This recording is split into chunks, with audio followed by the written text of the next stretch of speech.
మరి ప్రపంచ హైయెస్ట్ సేల్డర్కి ఎలా అయింది? మోంజారో ఇండియాలో అడుగుపెట్టినప్పుడు మార్చి 2025లో వచ్చింది. సెప్టెంబర్ 2025 కల్లా India second largest selling drug అయింది. అక్టోబర్ సరిగ్గా అడుగుపెట్టిన 7 నెలల కల్లా India largest selling by value అయింది. దాని తర్వాత ఒజంపిక్ వచ్చి ఒక పీక్ పీకుతున్నాయి. అంటే ఆఫ్టర్ ఆల్ ఒక జీవితకాలంలో 2% మాత్రమే హెచ్బిఎంసీ తగ్గించగలమని కంపెనీ వాళ్ళు క్లెయిమ్ చేసుకున్న దానికి అంత సేల్ ఉంటే ప్రతివాడికి 14-15 ఉండే హెచ్బిఎంసీలు మళ్ళా వచ్చేదాన్ని. ఇదేమవ్వాలి? ఏది సైన్సు? కానీ కొంతమంది గాడిదలు ఏమంటారంటే ఒజంపిక్ వేసుకుంటే వెయిట్ తగ్గితే ఇవాళ మీరు ఒక 10 కిలోలు 100 కిలోలు ఆడు చాలా మజిల్ లాస్ పోయి ఆడు వెంటనే బౌన్స్ బ్యాక్, అది కరెక్టే. విఆర్ కట్ ఇట్లా 100 కిలోలు తగ్గి 10 కిలోలు పెడితే మాత్రం తప్పు వీళ్ళకి. అంటే ఏం లేదు, వీళ్ళు అంటే ఏంటంటే అల్లపత్తిలో ఒక గుణం ఉంటుంది. వీళ్ళు ఈ బిస్కెట్ గాళ్ళని చూస్తారు కొంతమంది. నువ్వు చేయలేనప్పుడు ఏం చేస్తారంటే వాళ్ళకి డబ్బు ఎంతైనా ఉంటుంది. ఇప్పుడు అందుకే ఉంటారు వాళ్ళు. విఆర్ కడేట్లో క్యాన్సర్ పేషెంట్కి ఆడు బయటకు వెళ్ళి చేయించుకుంటే 10 లక్షలు ఖర్చు అవుతుంది అనుకోండి, నెలకు 10 లక్షలు. నా దగ్గర కోట్లు ఖర్చు పెట్టేసి వస్తారు బాధించుకుని. అక్కడ డబ్బు కట్టి ఏమి లేనాడు ఒళ్ళు గొల్ల వీపులో వస్తే ఆడు చాలా గొప్ప మహానుభావుడే. ఇప్పుడు నా దగ్గరకు వస్తారు, ఓ 30,000 40,000 50,000 అవుద్ది అనుకోండి ఉదాహరణకి. ఆడు తినే తిండి అంతా కలిపి అట్లా ఒక 5-6 నెలలు చేస్తే తగ్గే అవకాశం వాళ్ళకి ఉంటుంది. తగ్గితే డే 1 తెలిసిపోద్ది. ఓ 50,000 అంటే నెలకు 10 లక్షలు తీసుకున్నాడు. ఆ ఏనుగు మంచిదే. ఈ చీమ 50,000 చూసారు మొత్తం ఫుడ్ కాదు. ఇది ఘోరం, నేరం వస్తుంది. ఇంత ఉంటుంది దాన్ని.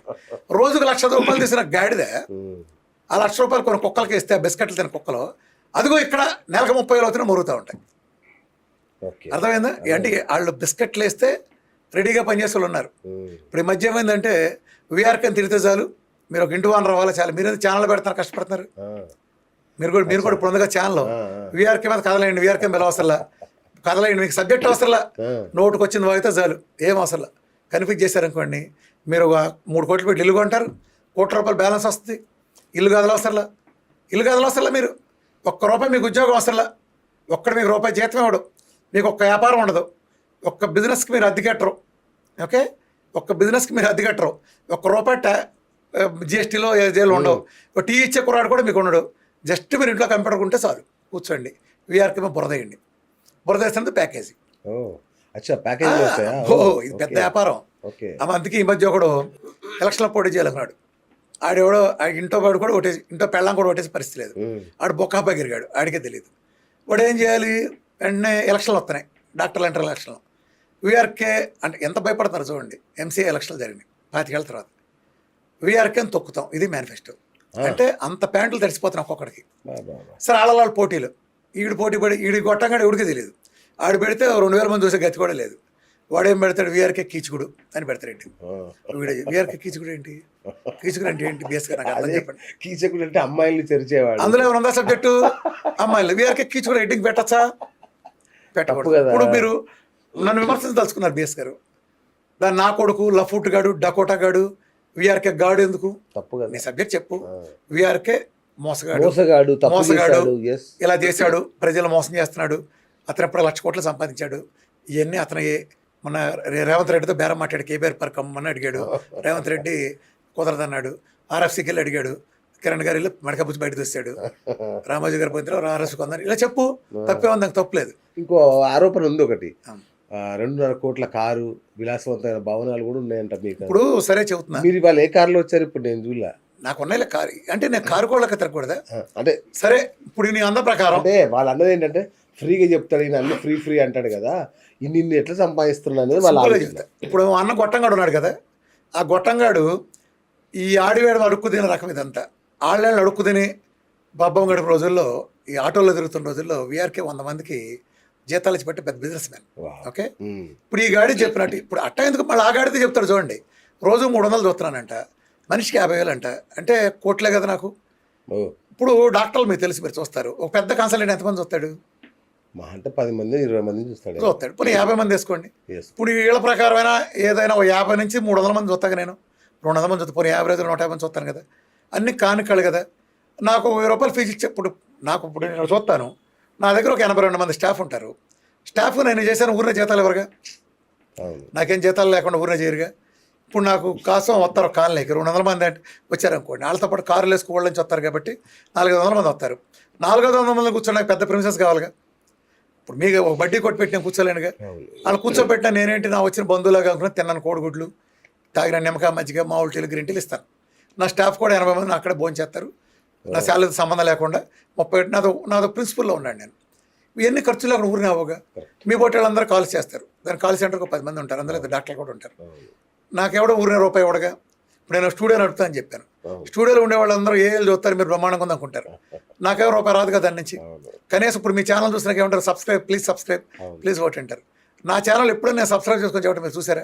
నా వీఆర్కే ఎక్స్క్లూజివ్లో లైక్ చేసుకోండి, షేర్ చేయండి అని ఎప్పుడు చెప్పాను. షేర్ చేయండి ఇంపార్టెంట్ అంటే మొన్న ఒకదాని చెప్పాను. ఒజంపిక్ చెప్పినప్పుడు ఏదో గుర్తులేదు కరెక్ట్గా. ప్రజల పనికి వస్తుందంటే ఒకటి రెండు చెప్పాను. షేర్ చేయండి, సబ్స్క్రైబ్ చేసుకొని చెప్పను, అంత బలుపు నాకు. చేసేది దబ్బే ఎవడు నన్ను ఉద్దేశం చేస్తా విన్నాను.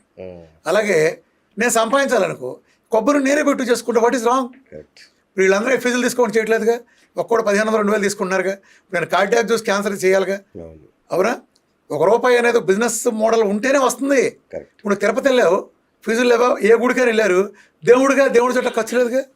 ఎందుకు దేవుడిని మెయింటైన్ చేయాలి కదా, మెయింటైన్ చేయాలి కదా. దానికోసం నిలువు దోపిడీ అవుతుంది అక్కడ నిలువు దోపిడీ. ఇప్పుడు నేను వస్తావు, ఇప్పుడు మీరే నన్ను కలవాలనుకున్నారు, ఎవడైనా ముందుగా వస్తారు, ఫైల్ ఇస్తాం, డాక్టర్లు కలుస్తారు, అరగంట మీ హెయిర్ టెస్ట్ తీసుకుంటారు క్వాలిఫైడ్ డాక్టర్లు. తర్వాత మీరు వీడియోలు చూసుకుంటారు, అన్నీ చూస్తారు, ఏదైనా పెట్టి ఫుడ్ తిని కూర్చుంటారు, నన్ను కలుస్తారు, నా సలహా తీసుకుంటారు. అంతా మీరు చేయాలకపోతే తీసుకుంటారు, ప్రిస్క్రిప్షన్ డాక్టర్లు ఇస్తారులే, నా సలహా తీసుకుంటారు. మీకు ఇష్టం లేదు, ఇక్కడ ఎవరు రూపాయి కట్టలేదే, వెళ్ళిపోండి అవతల పడేసి. వెళ్ళి నేను తీసుకోమన్నప్పుడు నేను వచ్చి సప్లిమెంట్లు కొన్ని అడిగి నేను చూస్తానంటే నా తప్పు కదా. అయిపోయింది. అట్లానే డైట్ షీట్లు లాంటివి ఉంటాయి. నాకు కొన్ని 1000 గ్రూపులు 10 ఏళ్ళ నుంచి ఉన్నాయి. ఇప్పుడు కొన్ని 100 గ్రూపులకు వచ్చినా 24 hours ఫ్రీ సర్వీస్, చార్ట్లు ఎత్తారు, అన్నీ ఎత్తారు. తీసుకో, నువ్వు డైట్ చేస్తాను చేసుకో. నా వీడియో అన్నీ ఓపెన్గా ఉన్నాయి. అసలు నన్ను కలవటం ఎందుకు? షుగర్ బీపీకి క్రానిక్ డిసీజులు అన్నీ కలువు. నన్ను కలిస్తే నేను ఇవ్వగలను, ఎందుకంటే 100,00,000 మందికి 1,00,000 రకాలుగా ఉంటాయి కూడా నేనే ఇవ్వాలి. నన్ను కలవకుండా చేయొద్దు. మామూలు డిసీజులు ఉన్నాయి, నన్ను ఎందుకు కలవటం? ఒబేసిటీ 100 కిలోలు నన్ను ఎక్కడ కలిసాడు? అవసరంలే. నా వీడియోలు చూడండి ఓపిక్గా, కలిస్తే కలవండి, అంతేగా. నాకు కలవటం అసలు కంపల్సరీ కాదు, అసలు కలవమాకండి కూడా. అర్థమైంది, అయిపోయింది. ఇంకేంటి? ఓకే, నీ లెక్క ప్రకారం ఉంటే ఇప్పుడు నేను కొన్న కారు 2024 మోడల్, అది 2024 బండి కాకపోతే 24 గంట చాలా కాలం క్రితం కాదు వచ్చింది, మొన్నగా. నేను కొన్న డేట్కి దానికి 2 ఏళ్ళు గ్యాప్ లేకపోతే నేను మొత్తం కారు ఫ్రీగా ఇచ్చేస్తా, ఎవడు పడితే అడిగి. లేకపోతే అడిగొస్తాడు కూడా చెప్పాలి నాకు. సెకండ్ హ్యాండ్ బండి ఎంత ఉంటుంది ఇప్పుడు చెప్పు. దాని ఇన్వాయిస్ వాల్యూ ఇప్పుడు కొన్న 1,60,00,000 దాని ఇన్వాయిస్ వాల్యూ. సెకండ్ హ్యాండ్ వాడు 2 ఏళ్ళు ఇద్దరు చేతులు మారి వచ్చిన తర్వాత 1 కోటి వేసుకుందాం ఇక, అంతేనా? నాకు ఒక కారు, ఉన్న కారు అమ్మేసుకుని ఒక 6 ఏళ్ళు వాయిదా పెట్టుకుని కొన్నాను నేను. ఈజీగా కొనవచ్చు, కొన్నానా?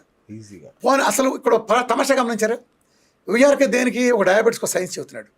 ఇప్పుడు నేను వెల్ఫేర్ కాకుండా మారుతి 800 వెళ్తే నా సైన్స్ అయిపోద్దా? ఆ మాట వాడు అన్నాడంటే వాడంతా లోఫర్ గాడు. ఇప్పుడు బిఎస్ గారు నా దగ్గరికి వచ్చాడు, ఇప్పుడు నాకు వెల్ఫేర్ కారు కాదు. నేను ఇప్పుడు నేను ఒక ఛాలెంజ్ చేశాను వీళ్ళు అన్నప్పుడు.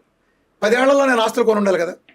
10 ఏళ్ళు ఇప్పుడు నాకున్న ఆ కారు పక్కన పెడితే, ఇప్పుడు సంపాదిస్తే ఎవడైనా పెళ్ళం పిల్లలు, మీరు కొన్నా, నేను కొన్నా, పెళ్ళం పిల్లలు మీరు కొన్నా. నాకు 2 పిల్లలు ఉన్నారు, భార్య 2 పిల్లలు ఉన్నారు. ఈ 10 ఏళ్లలో ప్రజా జీవితంలోకి వచ్చి 10 ఏళ్ళు నా ఆధార్ కార్డు పెడతా, నా ఫ్యామిలీలో 4గురిది. నేను ఒక్క చోట 1 సెంటు స్థలం కొన్నా, సెంటు బంగారం కొన్నా, అవునా? సెంటు నా పిల్ల పేరు నా నుంచి ఫిక్స్డ్ డిపాజిట్లు వేసిన, నేను వేసిన దాంట్లో నేనే నా ఫ్యామిలీలో ₹1 మేము దాచుకున్నట్టు మేము చూపించిన, మీరు బ్యాంకులో బ్యాలెన్స్ చూపించిన.